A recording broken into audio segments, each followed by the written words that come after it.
Hello, good morning, students. Today in 12th class physics, we are continuing with the chapter and exercise. We had completed up to question number 9th. आज question number 10 से start कर रहे हैं. Question number 10th में 4.10 और हमेशा की तरह इंस्ट्रक्शन बुक सामने रखना तो ज़्यादा अच्छा रहेगा. I read the statement of the problem. जो इम्पोर्टेंट फैक्ट्स हैं वो लिखते जाएंगे, है ना. अब देखो इसमें क्या दिया, two moving coil meters M1 and M2, दो गैल्वेनोमीटर्स दिए हैं M1 और M2. अब इससे रिलेटेड जो डेटा दिया है, R1 10 ohms, इसका जो रेजिस्टेंस है बच्चों वो 10 ohms है. फिर N1 30 है. फिर इसके बाद A1 3.6 इंटू 10⁻⁻2 है मीटर स्क्वायर. ये पहले गैल्वेनोमीटर से रिलेटेड डेटा दिया है और इसकी जो मैग्नेटिक फील्ड है B1 = 0.25 T. अब जो सेकंड वाला दिया हुआ है, सेकंड वाले में सेकंड जो मीटर दिया है उसमें R2 14 ohms है, R2 14 ohms. फिर N2 की वैल्यू इज 42. ये A2 की value 1.8 into 10⁻⁻2 meter square area of the coil. फिर उसके बाद B2 0.5 T. ये ऐसा कुछ दिया हुआ है. अब इसमें इन्होंने पूछा क्या है, देखो जरा डेटा एक बार चेक कर लें. 14, उसके बाद 42, उसके बाद 1.8 इंटू 10⁻⁻3 है बच्चों. ये एरिया जो है 10⁻⁻3. अच्छा वो देखो दोबारा देख, हालांकि कोई डिफरेंस नहीं आता आंसर में. 10⁻⁻3 मीटर स्क्वायर. अब इसमें क्या पूछा था, स्प्रिंग कांस्टेंट आर आइडेंटिकल. जो स्प्रिंग कांस्टेंट है के, स्प्रिंग कांस्टेंट ये आइडेंटिकल है. फिर उसके बाद इन्होंने पूछा है determine the ratio of, determine the ratio of current sensitivity.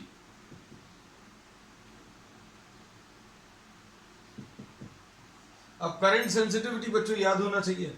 इसमें अभी हम लोगों ने बोला था मूविंग कॉइल गैल्वेनोमीटर में करंट जब अभी हम लोग पास करेंगे तो उसके अंदर एक कॉइल है which is placed in a magnetic field. जैसे ही करंट पास करेंगे उसके ऊपर टॉर्क लगेगा और टॉर्क लगेगा और टॉर्क कितना आएगा, NIAB ऐसा कुछ आता है.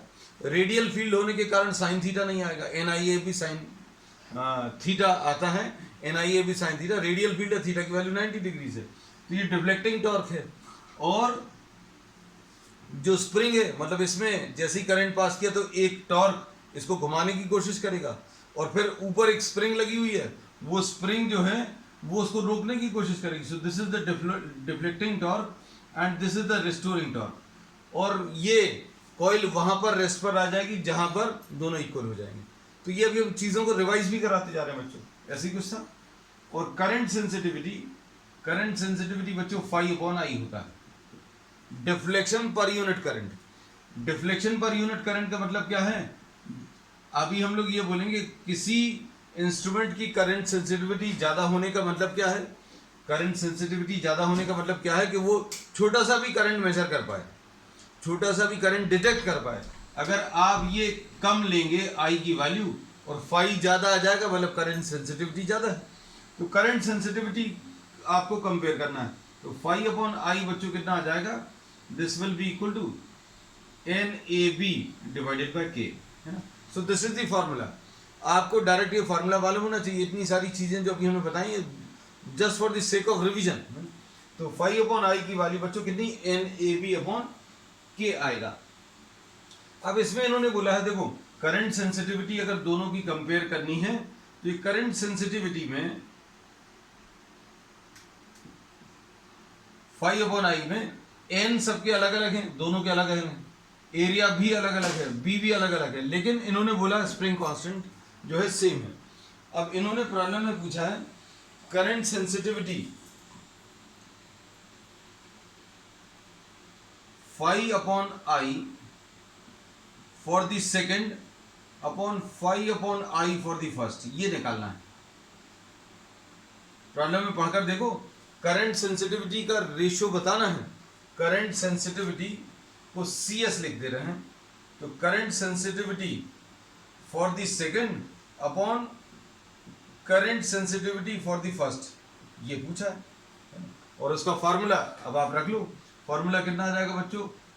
N2 A2 B2 upon K, और करंट सेंसिटिविटी ऑफ फर्स्ट ये कितना आ जाएगा? N1 A1 B1 upon K। अब इसमें दोनों जगह K सेम क्यों लिखा है? रीजन क्या है? क्योंकि K जो है that is same, spring constant is identical for both the meters, ऐसा दिया। अब इसमें ये K और K कैंसिल होगा, मतलब अगर आपको करंट सेंसिटिविटी का रेशियो अगर चाहिए तो कैसे मिलेगा? N2 upon N1 into A2 upon A1 into B2 upon B1। बस वैल्यूज रख लो बच्चों, सॉल्व कर लो। N2 अपॉन N1 देखो 42 डिवाइडेड बाय 30, ये ले लिया। A2 upon A1 1.8 into 10⁻³ upon B1 कितना है? सॉरी A1 कितना है? 3.6 इंटू 10⁻³ B2 अपॉन B1, तो B2 कितना है? 0.2 0.5, ये B2 है, अपॉन B1 0.25। कैंसिल करना शुरू करो, ये तो 2 आ जाएगा इधर, और ये 10⁻³ कैंसिल होगा। यहां पर कितने टाइम्स कैंसिल होगा? ये 2 टाइम्स कैंसिल होगा, ये 2 इससे कैंसिल होगा। देखो बच्चों सब कुछ ही तो कैंसिल हो गया। अब यहां पर क्या बचेगा? 6 7 42 एंड 6 5 30, ये 7/5 इसका आंसर आ जाएगा। तो क्वेश्चन देखने में बहुत बड़ा था, बहुत सिंपल कैलकुलेशन है ना। तो करंट सेंसिटिविटी इसका जो रेशियो है वो 7/5 आएगा। अब इसके बाद क्या पूछा है? इसमें एक चीज और पूछी, B part, voltage sensitivity, determine the ratio of. अब नेक्स्ट अभी हम लोग ले रहे हैं वोल्टेज सेंसिटिविटी। तो वोल्टेज सेंसिटिविटी कैसे मिलेगा? Deflection per unit voltage, phi upon V लिखेंगे, है ना। तो अब इसको फाई अपॉन वी कैसे निकालेंगे? देखो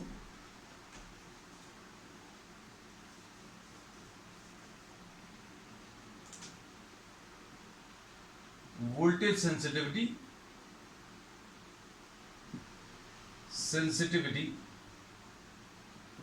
is equal to phi upon V, और इसको क्या लिख लिया? वी को अभी हम लोग IR लिख ले रहे हैं, मतलब ये करंट सेंसिटिविटी वाला टर्म तो आएगा और साथ में R भी आएगा।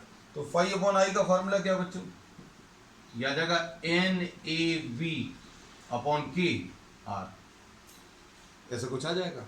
अब देखो, अब हम लोग चेंज कर दे रहे हैं, देखो इसी में थोड़ा थोड़ा चेंज कर दे रहे हैं। वोल्टेज सेंसिटिविटी को VS लिख ले दे रहे हैं, voltage sensitivity of second upon voltage sensitivity of first, ये कैसे मिलेगा? Phi upon V for the second and phi upon V for the first. अब क्या आ जाएगा? फॉर्मूले में चेंज आएगा, देखो चेंज क्या आएगा? देखो यहां पर अभी हम लोग अब इसके बाद का थोड़ा सा चेंज कर दे रहे हैं। फाई अपॉन V की वैल्यू कितनी आएगी बच्चों? देखो ये आ जाएगा N2 A2 B2 upon KR2 upon कितना आ जाएगा?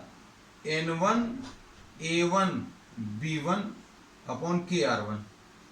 अब इसमें K और K तो फिर से कैंसिल हो जाएगा, टर्म सारे बिल्कुल वैसे ही आएंगे, सिर्फ एक चेंज आ जाएगा। क्या चेंज आएगा? देखो ध्यान से, इसमें ये R1 ऊपर चला जाएगा, R2 नीचे आ जाएगा, है ना। तो इनटू R1 अपॉन R2, बस ये सब कुछ चेंज आएगा। कहने का मतलब क्या है? कहने का मतलब ये है, इसका जो भी आंसर आने वाला है उसमें नया टर्म क्या है? नया टर्म R1 अपॉन R2। तो वैल्यूज रख लो बच्चों। R1 कितना है, R1 10 है और R2 14 है, N2 कितना है 42 है। इसका आंसर अभी हम लोग डायरेक्टली भी ले सकते थे, है ना। चलो अब ठीक है, इतना लिख लिया। उसके बाद क्योंकि ये सारा कैलकुलेशन अभी हम लोग कर चुके हैं, 7/5 7/5 कैंसिल हो गई, ये देखो सब कुछ कैंसिल होकर 1 आ जाएगा, हमें तो दिख गया क्योंकि ये सब कैलकुलेट कर चुके हैं। A2/A1 1.8 into 10⁻³ upon A1 3.6 into 10⁻³ into B2 0.5 upon B1 0.25, ये कैंसिल होगा, 2 आ जाएगा। यहाँ पर 10⁻³ कैंसिल होगा, ये 1 टाइम्स ये 2 टाइम्स, है ना। अब इसके बाद ये 2 और ये 2 कैंसिल होगा। अब इसके बाद 14 3 42, 10 3 30, ये 3 और 3 कैंसिल होगा, आंसर इसका 1। तो वोल्टेज सेंसिटिविटी का रेशियो बच्चों कितना 1 आ रहा है। चलो नेक्स्ट क्वेश्चन देख लो, क्वेश्चन नंबर 11।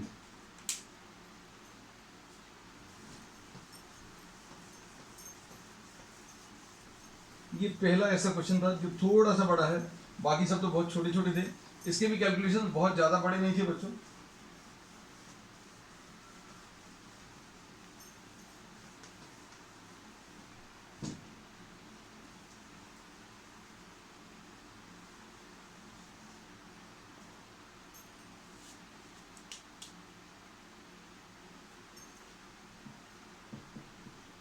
Question number 11.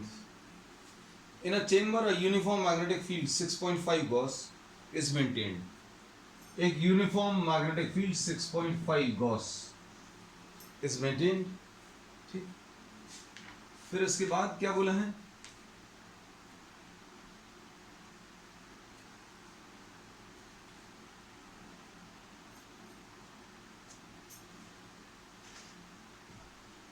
इसको अभी हम लोग टेस्ला में चेंज कर लो, 6.5 इंटू 10⁻⁻40। गॉस को 1 गॉस इज व्हाट 10⁻⁻40। इसके बाद क्या बोला, an electron is shot into the field with the speed of, एक इलेक्ट्रॉन को इसके अंदर भेजा और कितनी वेलोसिटी से, इलेक्ट्रॉन है shot into B perpendicular to the field, shot into the magnetic field perpendicular to the field, ऐसा बोला। और वेलोसिटी कितनी दी है 4.8 इंटू 10⁻6 मीटर्स पर सेकेंड, ऐसा कुछ दिया। Normal to the field, explain why the path of the electron is a circle. तो बच्चों ये तो अभी हम लोग बहुत अच्छे से एक्सप्लेन कर चुके हैं, किसमें, थ्योरी पोर्शन में। अगर आप किसी चार्ज को किसी मैग्नेटिक फील्ड में एंटर कराएंगे तो जैसे ही इसके अंदर एंटर करेगा तो क्या होगा, इसके ऊपर एक फोर्स लगेगा, फोर्स की वैल्यू कितनी आ जाएगी QVB, और ये QVB किस डायरेक्शन में लगता है, ये किस डायरेक्शन में लगता है, तो अभी हम लोगों ने इसमें तरीका आपको बताया होगा बच्चों, कैसे V को B की तरफ घुमाओ, V को यहां पर सपोज V को B की तरफ अगर आप घुमाएंगे, V को B की तरफ अगर आप घुमाएंगे तो इसके ऊपर परपेंडिकुलर डायरेक्शन में फोर्स लगेगा, ऐसा कुछ आएगा। तो इसके ऊपर फोर्स अगर परपेंडिकुलर डायरेक्शन में लग रहा है तो ये परपेंडिकुलर डायरेक्शन का फोर्स क्या करता है, it does not change the magnitude, it changes the direction. तो बच्चों अगर ये सीधा जा रहा है तो क्या होगा, इसका डायरेक्शन चेंज होगा। और ये फोर्स हमेशा, force is always perpendicular to velocity, force अगर हमेशा वेलोसिटी के परपेंडिकुलर है मतलब क्या होगा, at every point the direction of motion will go on changing, and force always perpendicular to velocity will now be possible on a circular path, so this will start moving on a circle. तो इसका reason क्या लिख सकते हो बच्चों, इसमें whenever a moving charge enters a magnetic field, a force acts on it, and this force is always perpendicular to velocity. Force always perpendicular to velocity. Therefore, what happens? This force does not change the magnitude of velocity, but it only changes the direction. So at every point it changes the direction. Therefore what happens, the charge starts moving on a circular path, है ना. और अगर ये circular path पर चलेगा, ये बच्चों बहुत डिटेल में अभी हम लोग थ्योरी पोर्शन में कर चुके हैं, है ना? तो अभी हम लोग इतने डिटेल में नहीं डिस्कस किए, सिर्फ शॉर्ट में इसका रीजन डिस्कस कर दिया कि force always perpendicular to velocity. तो वेलोसिटी बच्चों ऐसी है, फोर्स ऐसा है. तो ये फोर्स क्या प्रोवाइड करता है? ये force necessary centripetal force provide करता है. ये जो मैग्नेटिक फोर्स है बच्चों, ये मैग्नेटिक फोर्स सेंटर की तरफ काम कर रहा है, और ये Q V B sine theta sine 90 लिख लें, क्योंकि कैसा एंटर कर रही है, perpendicular to the field enter कर रही है. This will be equal to M V square by R. ये मैग्नेटिक फोर्स है, और इस मैग्नेटिक फोर्स के कारण the charge particle starts moving on a circular path, है ना. अब इसमें क्या होगा बच्चों, ये सारे रिलेशन अभी आप डायरेक्टली भी यूज कर सकते हो, सिर्फ हम रिवीजन के हिसाब से सारी चीजें क्विकली बता रहे हैं, because we have discussed all these aspects in the theory portion. अब इसमें क्या होगा, R will be equal to M V upon Q B. तो ये रिलेशन आप डायरेक्टली भी यूज कर सकते हो, डायरेक्टली ही यूज करना है. Radius is equal to M V upon Q B.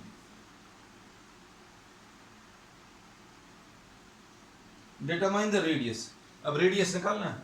अब ये चूंकि इलेक्ट्रॉन है, तो ये मास कितना आ जाएगा, 9.1 into 10 to the power of -31. Mass of the electron 9.1 into 10 to the power of -31 kg.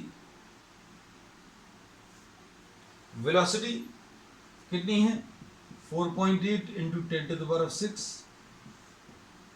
Upon ये कितना आ जाएगा, 1.6 into 10 to the power of -19 electron का चार्ज.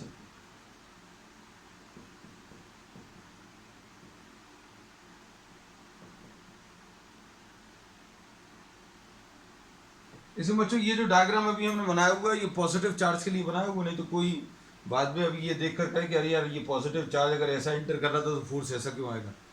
तो ये पॉजिटिव चार्ज के लिए, इलेक्ट्रॉन के लिए फोर्स जो है ऐसा नहीं आएगा, ऑपोजिट डायरेक्शन में आएगा, but it will definitely move on a circular path. B 6.5 into 10 to the power -4. अब इसको सिंप्लीफाई कर लो, ये कितना आएगा,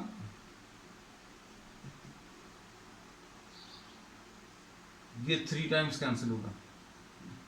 13 5 65 और 13 7 ऐसा कुछ आएगा. अब इसके बाद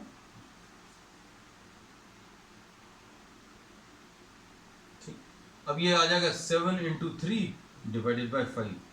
एक तो ये तो लिख ही लें, 10 के पावर्स लिख लो, 10 टू द पावर ऑफ -31 और +6 और +19 और +4. सॉल्व कर लो बच्चों, कितना आएगा, 19 + 6 25, 25 + 4 29. तो ये आ जाएगा 21/5 into 10 to the power of -2. तो ये आ जाएगा 4.2, 5 4 20,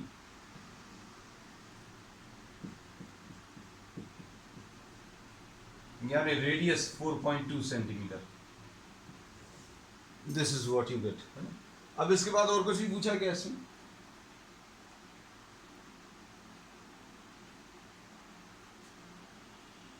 नहीं. डिटरमाइन द रेडियस, बस इतना ही सर.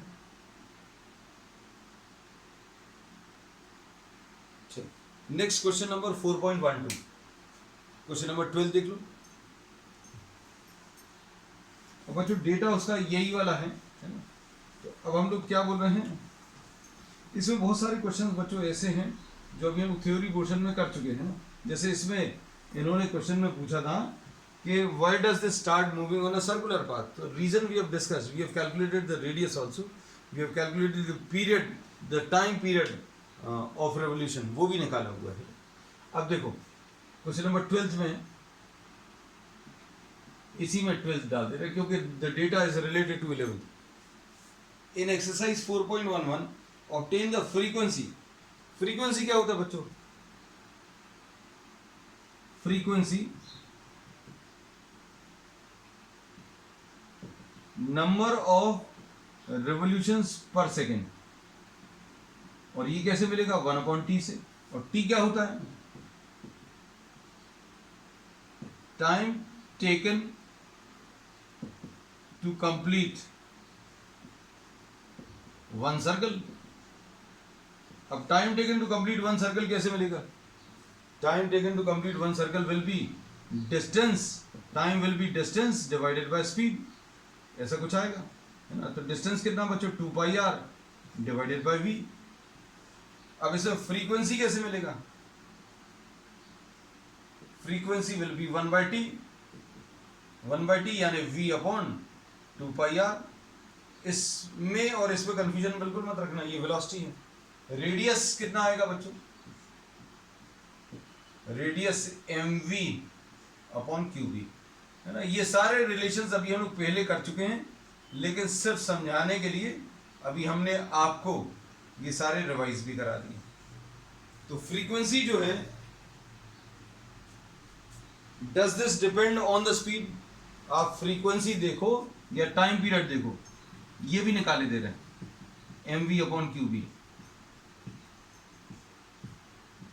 इसमें देखो time taken to complete one orbit और the frequency, these two are not depending on speed. ये बड़ा स्ट्रेंज सा फैक्ट है कि एक सर्कल को कंप्लीट करने में लगने वाला टाइम स्पीड के ऊपर डिपेंड नहीं कर रहा। स्ट्रेंज क्यों है, क्योंकि आप सोचकर देखो अगर ज़्यादा स्पीड से मूव करेगा तो कम टाइम लगना चाहिए, लेकिन ये स्पीड के ऊपर डिपेंड नहीं कर रहा। तो time taken is independent of speed, ये इन्होंने पूछा है question. Does the answer depend on the speed of the electron, no. तो अभी हम लोग इसमें क्वेश्चन में इसका आंसर ये लिखेंगे नो, द फ्रीक्वेंसी और टी दोनों चीजें does not depend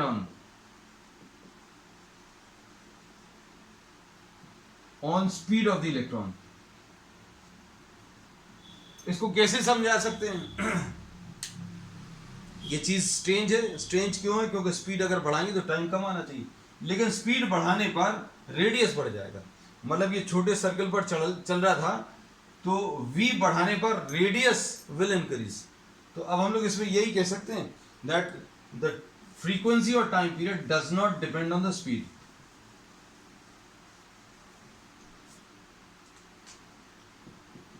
If speed is increased,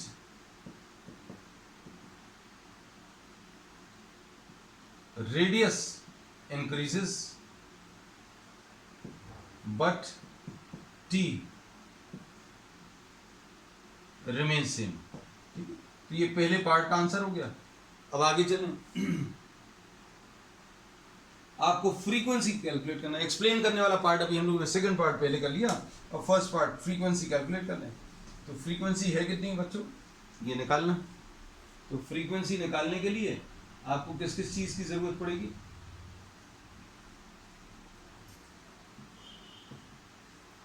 QB upon 2πm। अब देखना ध्यान से, Q कितना है 1.6 इंटू 10⁻⁻19। B कितना है, नंबर्स देखो बच्चों, देखने में बहुत बड़े बड़े लग रहे हैं, लेकिन उनको भी आपकी पोजीशन मालूम है कि ज़्यादा सॉल्व नहीं कर पाएंगे बच्चे। 22 डिवाइडेड बाय 7। m कितना है 9.1 इंटू 10⁻⁻31। ठीक, अब इसको सिंप्लीफाई करना है। इसको सिंप्लीफाई करने में बच्चों कुछ कुछ कैंसिल होगा क्या, कुछ कुछ टर्म्स बच्चों इसमें कैंसिल हो सकते हैं। क्या क्या कैंसिल होगा देखो। अब सबसे पहले तो अभी हम डेसिबल हटा दें, तो ये कितना आ जाएगा, और 10 के पावर्स को एक साथ कर ले रहे हैं, देखना अच्छे से।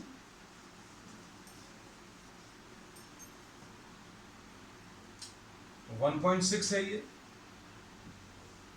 इंटू 10⁻⁻ कितना है -19 है, और -4 है, और उसके बाद ऊपर जाकर ये +3 आ जाएगा, सॉरी +31 हो जाएगा। देखो हमें अगर गलत दिख रहा तो तुम लोगों को भी गलत दिख सकता है, ठीक है। -19 -4 एंड +31, ठीक। और नंबर्स क्या क्या हैं, तो 1.6 तो हो गया। अब इसको 65 लिख लो, 65 लिख लो। ये 7 ऊपर चला जाएगा, ये 7 को ऊपर ट्रांसफर कर दिया। नीचे कितना आ गया 2, और ये 22, 2 22 और ये 91। अब देखो सारे नंबर्स अभी हम लोग लिख लिए, डेसिमल्स हटा लिए, ये लोग इसका भी डेसिमल हटा दिए। अब क्या आएगा, ये 7 13 सा 13 5 सा ऐसा कुछ आ गया, ठीक है। फिर इसके बाद और कुछ कैंसिल हो रहा, 16 5 सा 80, ये देखो 16 और 5 मिलकर 80 आ जाएगा। 16 इंटू 5 80 आ जाएगा, और यहाँ पर ये 10 इंटू 2 20, तो ये कैंसिल होकर बच्चों कितना आएगा, ये 80 डिवाइडेड बाय 20 यानी 4, ठीक। उसके बाद क्या बचेगा, 2 11, क्या बच रहा है 2/11 into 10 to the power of -23 plus 31 यानी 10 टू द पावर ऑफ 8, ऐसे कुछ आएगा। अब देखो इसको कैसा लिखेंगे, 200/11, तो ये कितना आ जाएगा, 11 1 जार 11, 9 बचेगा, 11 8 जार 88, 2 बचा, फिर 20 में कितने टाइम जाएगा, 18.18 ऐसा कुछ आता जाएगा, into 10 to the power of 6, तो ये 18.18 मेगा हर्ट्ज, ये हर्ट्ज में आंसर है। फ्रीक्वेंसी का जो आंसर है बच्चों हर्ट्ज में बताते हैं, इतना रोटेशंस पर सेकंड, या फिर अभी हम लोग इसको this will be expressed in terms of megahertz. Answer जो है मेगाहर्ट्ज में दिया, तो ये हर्ट्ज में आ गया, और 10 टू द पावर ऑफ 6 जो है, 10 टू द पावर ऑफ 6 को अभी हम लोग m लिख सकते हैं, ठीक। तो ये 10 टू द पावर ऑफ 6 हटा दिया, सो दिस इज द आंसर, ठीक। चलो नेक्स्ट, इसके बाद ये कौन सा क्वेश्चन था, क्वेश्चन नंबर 12।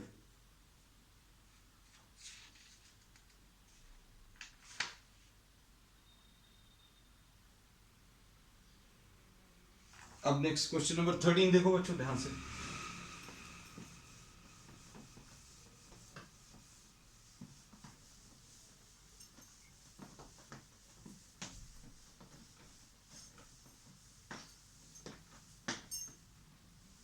पूरे चैप्टर जो है वो रिवाइज हो जाता है अगर आप एक बार एक्सरसाइज को कंप्लीट कर ले हैं।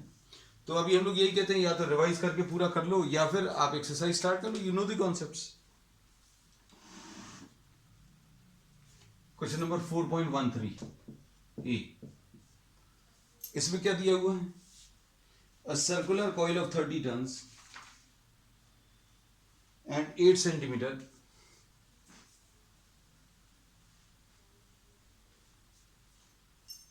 एन की वैल्यू 30 दिया है, और रेडियस बच्चों कितना दिया है 8 सेंटीमीटर,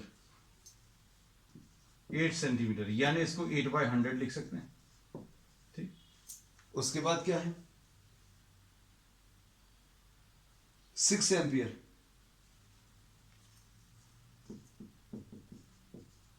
करंट की value, a circular coil of 30 turns and radius 8 centimeter carrying a current of 6 amperes is suspended vertically in a uniform horizontal magnetic field of magnitude 1 Tesla, है ना। मैग्नेटिक फील्ड बच्चों 1 Tesla दिया है, ठीक। The field lines make an angle of 60 degrees with the normal of the coil, है ना। ये concept अभी हम कई बार आपको बता चुके हैं कि मैग्नेटिक फील्ड अगर इस डायरेक्शन में है and the normal to the coil, rectangular coil ये वाली है, इस रेक्टेंगुलर कॉइल के ऊपर जो नॉर्मल है उसका मैग्नेटिक फील्ड के साथ एंगल, मैग्नेटिक फील्ड इस डायरेक्शन में, ये याद रखना, और नॉर्मल ये वाला हो गया। अब जो फॉर्मूला अभी हम लोगों को मालूम रहता है टॉर्क का, वो NIAB sin थीटा होता है। ये कौन सा टॉर्क है? ये डिफ्लेक्टिंग टॉर्क है।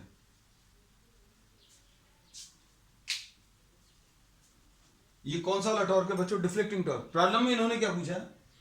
Calculate the magnitude of the counter torque that must be applied to prevent the coil from turning. जितना डिफ्लेक्टिंग टॉर्क है, जैसे मान लीजिए अगर इसके ऊपर कोई टॉर्क लग रहा है और ये टॉर्क इसको घुमाने की कोशिश कर रहा है, तो इन्होंने बोला है कि आपको ऑपोजिट डायरेक्शन में कितना टॉर्क लगाना पड़ेगा कि ये घूमे नहीं। तो अभी हम लोग ये बोले कि भाई जितना टॉर्क घुमाने के लिए लग रहा है उतना ही आप ऑपोजिट डायरेक्शन में लगा दो। तो आंसर इसका क्या आएगा? Counter torque to be applied, counter torque to be applied to prevent the coil from turning will be equal to what? This will be equal to the deflecting torque. और ये कितना है? NIAB sin theta.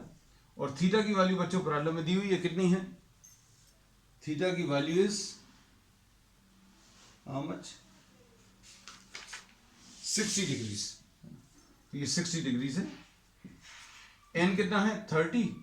आई कितना है? 6। Area कितना है? ओ, अब area का कैलकुलेशन करना पड़ेगा बच्चों इसमें। पाई आर स्क्वायर है ना, 22/7। एरिया भी हम लोग यहां पर लिख ले रहे हैं बच्चों। Area will be equal to what? Pi r square. ये 22/7 इंटू आर कितना है? 8/100 का होल स्क्वायर है ना। तो ये वैल्यूज रख लो। आई रख लिया, आई 6 है, और ये 22/7 इंटू 8/100 का होल स्क्वायर इंटू बी कितना है? बी 1 टेस्ला है इंटू साइन 60। वैल्यूज सारी अगर आप सब्स्टिट्यूट करें और सिंप्लीफाई करें,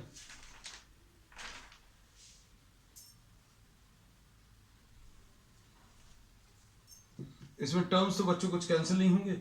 ये एक ये भर कैंसिल हो रहा है और तो कुछ कैंसिल नहीं हो रहा। तो ये आ जाएगा 3 × 6 18 into 22 divided by 7 into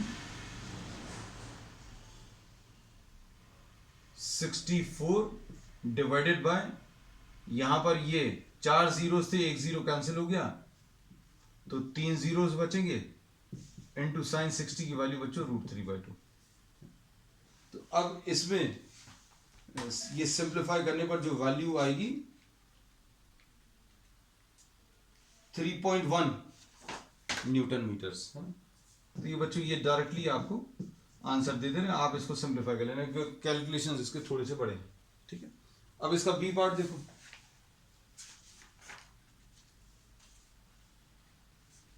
Would your answer change if the circular coil in A were replaced by a planar coil of some irregular shape that encloses the same area? अब इसमें इन्होंने ये बोला है कि अगर आपने ये जो एरिया लिया है, ये एरिया सर्कुलर की जगह किसी और शेप का हो, मान लीजिए रेक्टेंगल हो या स्क्वायर हो, इन्होंने इसमें ये बोला कि अगर आपने एरिया उतना ही लिया जितना इसमें था, लेकिन शेप कुछ भी हो, शेप ऐसा कुछ हो सकता है या रेक्टेंगुलर शेप हो सकता है, तो क्या टॉर्क चेंज होगा? तो बच्चों टॉर्क की वैल्यू कितनी होती है? NIAB sine theta. तो इसमें कहीं पर भी टॉर्क जो है शेप के ऊपर does not depend on shape. Area इन्होंने बोला है प्रॉब्लम में, this is given, area same, therefore torque remain same. Torque जो है सेम बना रहेगा। और रीजन क्या लिख सकते हैं? The torque does not depend on the shape of the loop, it only depends on the area. और एरिया इंक्लूज बच्चों इन्होंने सेम बोला हुआ है। आज के लिए बच्चों फिर इतना ही। एडिशनल प्रॉब्लम जो है from 14 will be starting on the next time. That's all for today.